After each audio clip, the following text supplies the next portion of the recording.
Hey, what's up, everybody? Justin Sardi, CEO and co-founder of TubeSift here. And today we've lined up a really cool interview with a YouTube ads expert, Brian Moncada, and really stoked to have him. He actually runs a really cool agency specializing in helping digital course creators get their ads on YouTube and start selling more products. So I got him on the call and just kind of wanted to, run through a few tips and tricks, talk about what he does, some things he's learned, and get some insight from him. So thanks for coming out today, man.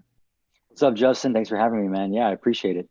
For sure, for sure. Well, yeah, if you want to, introduce yourself, I know I kind of gave you a little brief overview, but if you want to fill us in on a little bit more about what you do and how you use YouTube ads personally, that'd be awesome. Sweet. Yeah. So I actually started running YouTube ads 3 years ago when I was working for my old mentor, and ran ads for his business, Dean Graziosi, and helped him scale up into the millions with different offers through his company. And I actually have since now focused on my own agency, adspend.com, where we just focus on primarily YouTube ads for our clients. We focus on specifically info product businesses, anyone who sells online courses, digital products, info products, and anything online, and are looking to get more leads or more customers using video ads on YouTube.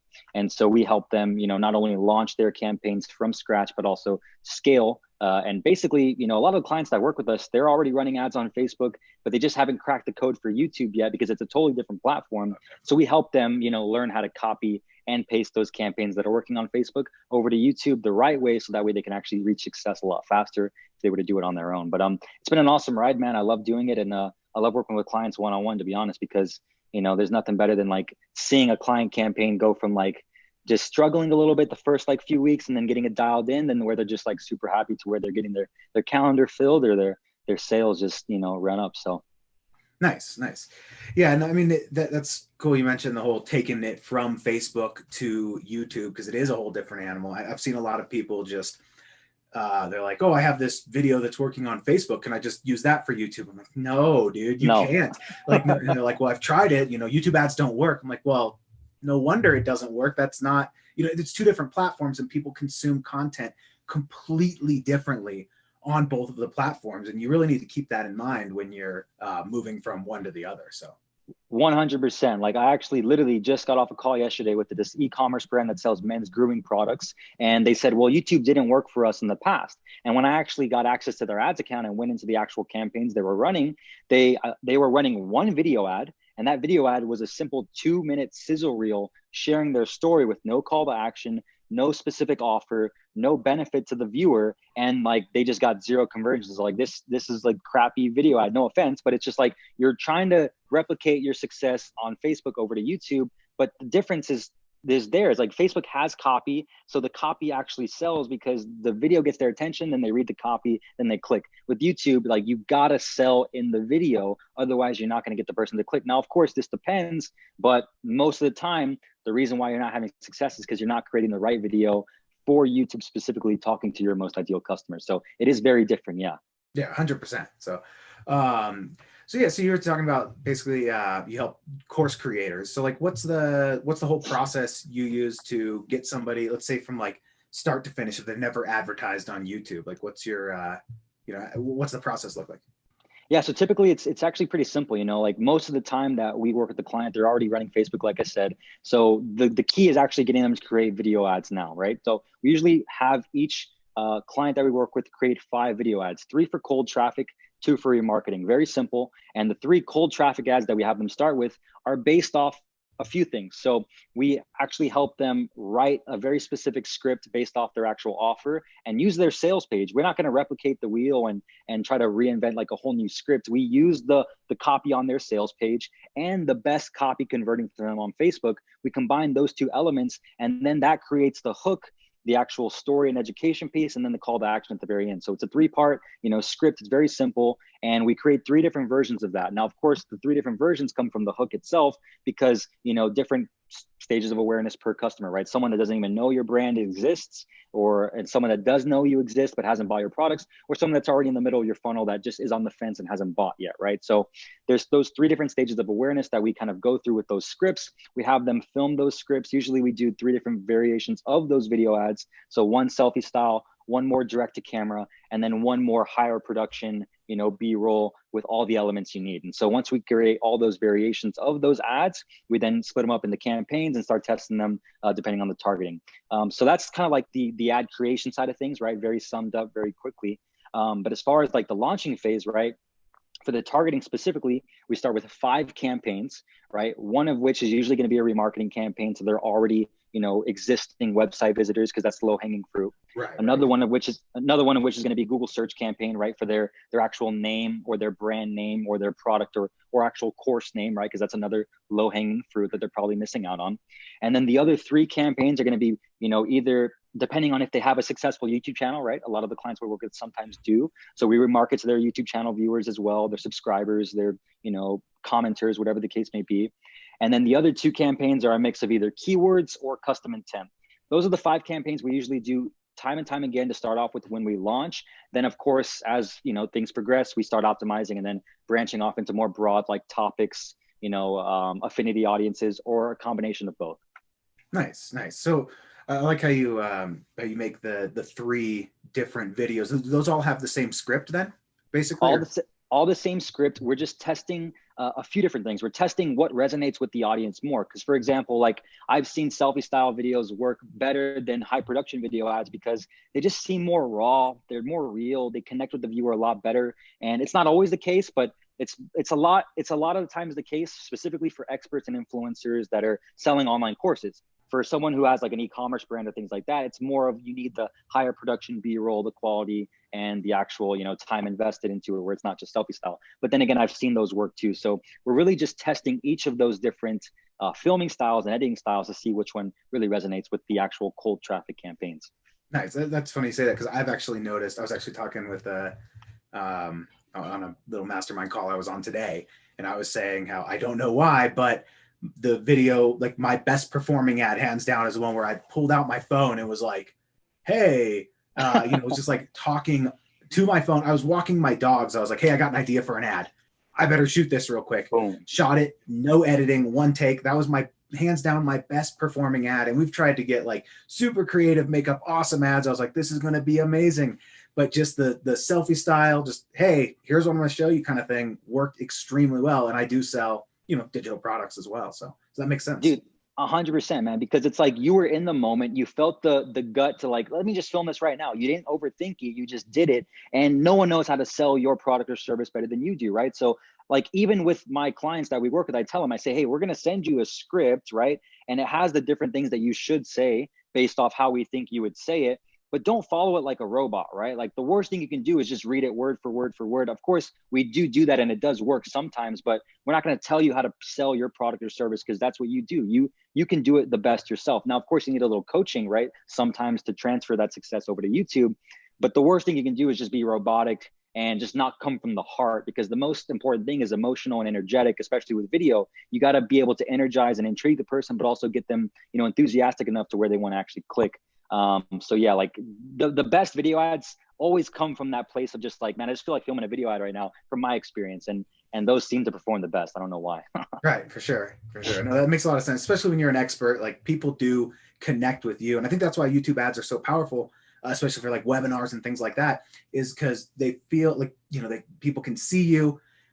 In a video is way different than just like reading some copy. You can actually connect with people, Yeah. you know, visual and audio, things like that, like multisensory or whatever they call it.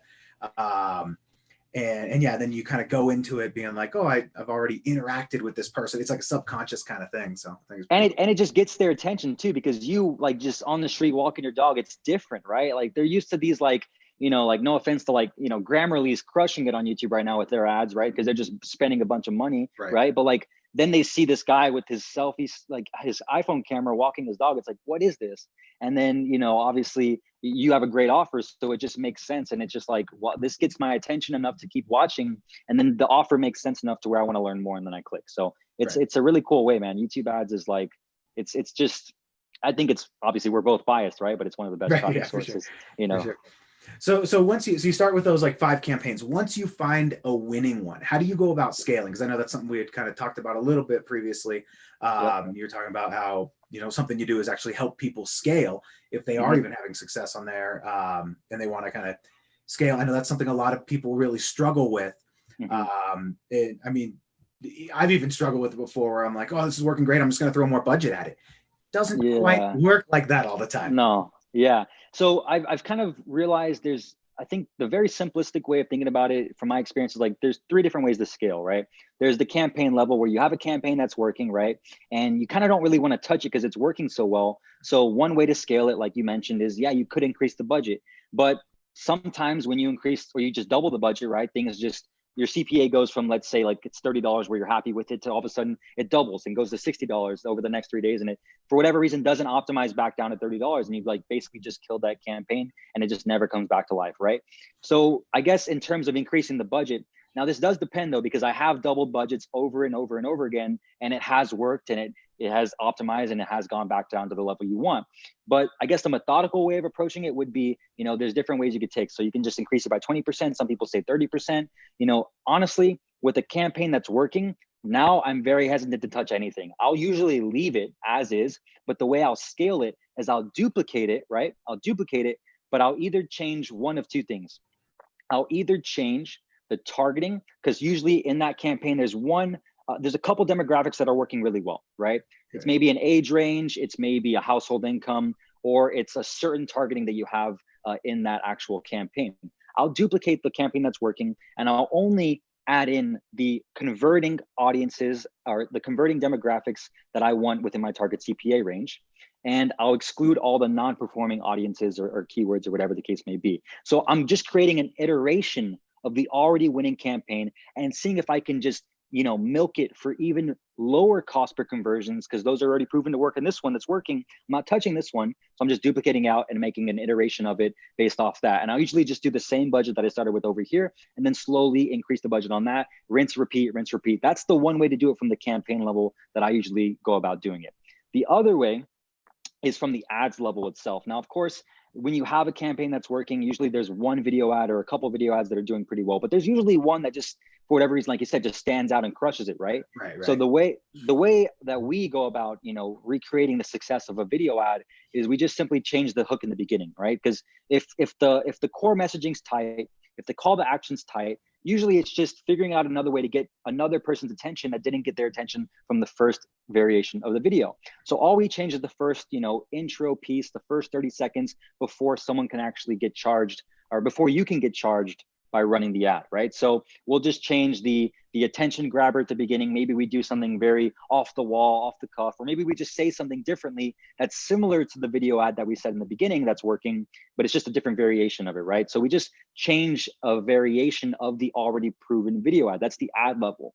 And then the other level is, let's say you have a campaign that's working to a targeting like keywords, for example, right? Like a keyword of TubeSift. TubeSift's just crushing it, right? And what we would do is we would have our client actually create a video ad with the hook mentioning that keyword in the first 5 seconds or the first 5 to 10 seconds. So it's like, for example, I always use this example, but like when I was working with Dean Graziosi for his ads, there was a keyword it was a law of attraction that was crushing it for his free plus shipping book offer. And I said, dude, this keyword's literally getting thousands of sales every single week, and it's getting cheaper than we want to pay, which is awesome. How can we make this even better? How can we scale this one keyword even more? So I had him create a video ad where he says, in the very first 5 seconds, he goes, the law of attraction, is it really legit? Right? So it's like, boom. And all we did in that campaign was we duplicated it out and only put the keyword, the law of attraction, with that one video ad, right? And we just started spending the budget on that. So that's like 3 different ways that we go about scaling. Now, of course, there is like other ways that I probably don't even know about, but those are the ones that I've kind of found that I can give tactically, and you guys should try out yourself. Nice, man. I love it. Yeah, no, I've definitely noticed, I do some consulting here and there, and I've been working with some people, and I was like, hey, change that. I accidentally said, change this. And this is a few months back. They changed one thing in the campaign, just like it shit the bed. I was like, oh no. And it was working so well, and we could not get it to go back to where it was.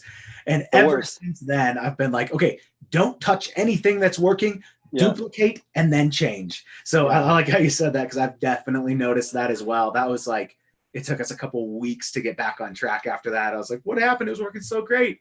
Dude, it's happened time and time again. I'm like, I'm never gonna touch anything in an already proven campaign. You know, it sucks, but that's just sometimes how you have to go around the algorithm or whatever.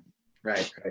Cool, man. Well, that was super helpful. If you got anything else to add, go for it. Otherwise, if you want to just let people know, how to get in touch with you, and I'm sure you might have some room for some more clients, anything like that. If you want to let people know how to book a call with you, anything like that, go for it. And thanks for your time.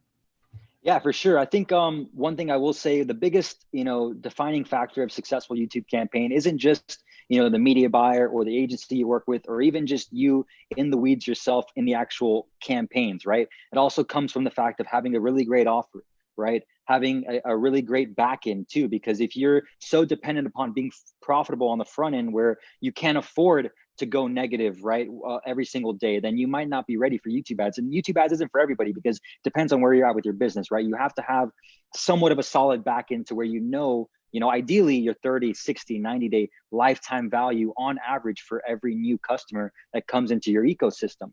And without that, it's very hard to scale on YouTube because that's, to scale, to really win, as you know, Justin, is like you need to know your numbers. But if you don't know your numbers, you can't afford to go maybe negative on a daily basis. Not that you want to be as profitable as possible, right? But sometimes you want to be able to afford to lose money on the front end because you're going to make it up on the back end, right? So you want to make sure that in order to, really scale on YouTube, you got to have your numbers dialed in on the back end, or at least somewhat dialed in. And you got to have a really good offer, because if you have a shitty offer, or a crappy offer, or you're just selling unethical stuff, like, then it just really probably isn't the best case scenario. But yeah, if you guys want to get in touch with me, my website is adspend.com. We use TubeSift religiously. All my team does as well for all of our clients, because it just is the best software for scraping video placements on YouTube, really going around. Because sometimes, as you know, Justin, like even targeting keywords, right? Like you can't just, sometimes you'll target a channel on YouTube or a keyword on YouTube,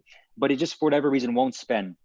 But then you dissect all their videos on that channel using something like TubeSift, and then it just spends, and that'll be an evergreen campaign because it's your biggest competitor. They have your audience, and you use TubeSift to scrape all their videos and steal all their subscribers or their customers and turn them into your customers. So yeah, highly recommend TubeSift. And if you guys want to get in touch with me, once again, my website is adspend.com. We help info product businesses launch and scale using YouTube ads. And yeah, we can chat. Cool, man. Thanks for your time, and really appreciate the tips, especially the scaling ones. I dig that. And yeah, we'll keep in touch. Awesome. Take care, guys. Peace. Thanks, Justin.